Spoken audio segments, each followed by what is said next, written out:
ఒక ఊర్లో జరిగిన ఘటన గ్రామస్తుల హృదయాల్ని కలిచివేస్తుంది. చనిపోయిన వ్యక్తిపై ఓ మూగజీవి చూపించిన ప్రేమ నిబద్ధత అందరి హృదయాలు ద్రవింపచేస్తోంది. మూగజీవాలను చేరదీస్తే అవి చూపించే ప్రేమ ఎలా ఉంటుందో ఈ ఘటన ప్రత్యేకంగా చాటుతుంది.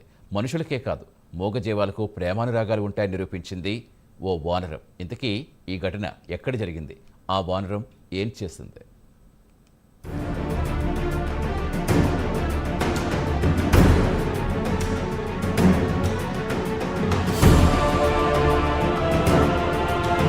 జిల్లా వెంకటాపురం మండలం బీసీ మర్రిగూడెం గ్రామంలోని దుర్గమ్మ ఆలయంలో వెంకటరమణ పనిచేసేవారు.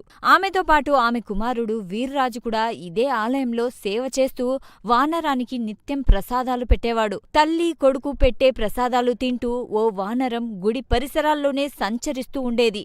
అలా వారితో వానరానికి మంచి బంధం ఏర్పడింది. రోజు వీర్రాజు పెట్టే ప్రసాదాలు తింటూ స్నేహపూర్వకంగా మెలిగేది.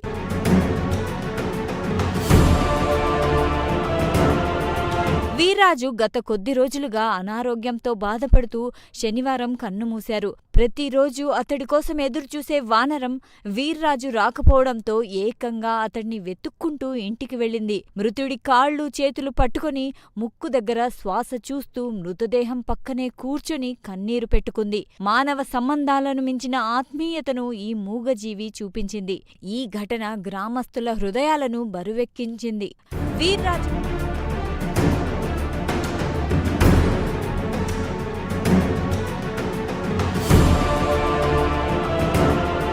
వీర్రాజు మృతదేహం దగ్గర కన్నీరు పెట్టుకోవడమే కాదు, అంతిమ యాత్రలో పాల్గొని అవాక్కయ్యేలా చేసింది.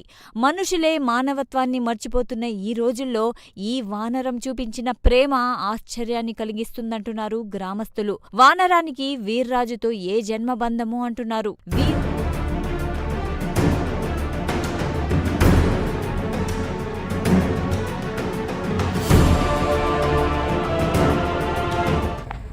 దుర్గమ్మ గుడిలో సేవ చేస్తాను. ప్రసాదం పెట్టేది కోతి కింద రోజు వస్తే కోతి కింద పెట్టేది. ఆ రోజు కూడా కోతి వచ్చింది. చనిపోయే రోజు కూడా వచ్చి మీద పడి కోతి కూడా కళ్ళ నీళ్ళు తీసుకున్నది. కొడుకు కూడా రోజు పెట్టేటోడు.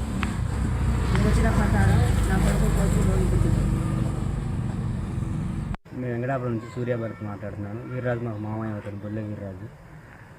ఇక్కడ టెంపుల్ దగ్గర వాళ్ళ అమ్మగారు వర్క్ చేస్తూ ఉంటారు. గుడి శుభ్రం చేయడం, ఆలయానికి రంగారం మొత్తం శుభ్రం చేస్తూ ఉంటారు. వాళ్ళ అమ్మగారితో పాటు తరచూ వీర్రాజు గుడి దగ్గరికి వచ్చేవారు. పూజ అనంతరం ప్రసాదాన్ని తనకు పంచగా తను చికెన్ తీసుకొచ్చి తను కొంచెం తిని ఆ వానరానికి కొంచెం పెట్టేవారు. తరచూ ఇలా 2 నెలలు జరుగుతుంది. అతను 2 నెలలుగా అనారోగ్యంతో మంచంలో పడి ఉన్నాడు.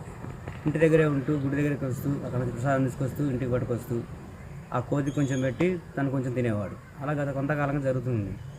హఠాత్తుగా తను మొన్న మరణించడం జరిగింది అనారోగ్య కారణంగా.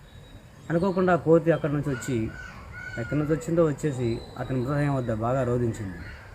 ఈ రోజుల్లో మనుషులకి బంధాలకి విలువ లేనప్పుడు ఒక కోతికి ఆ మనిషికి ఎంత బంధం ఉందంటే అసలు మాకే ఆశ్చర్యం కలిసింది. ఆ చుట్టుపక్కల ఉన్న అందరూ ఆశ్చర్యపోయారు. ఒక మనిషికి మీద ఒక అడవి జంతువు ఇంతగా పెంచుకుందంటే అసలు ఎవరు నమ్మలేకపోతున్నారు. చుట్టుపక్కల ఆశ్చర్యాలు మురిగిపోయారు అన్నమాట. ఏదేమైనా అతని మృతదేహం వద్ద కోతి చేసిన రోదన అందరి మనసును కలిసివేసింది అంటున్నారు. వీర్రాజు ఇచ్చిన ప్రసాదం కేవలం ఆహారం మాత్రమే కాదు, స్నేహానికి, అనురాగానికి రూపమని ఆ మూగజీవి నిస్వార్థ ప్రేమ రుజువు చేసింది.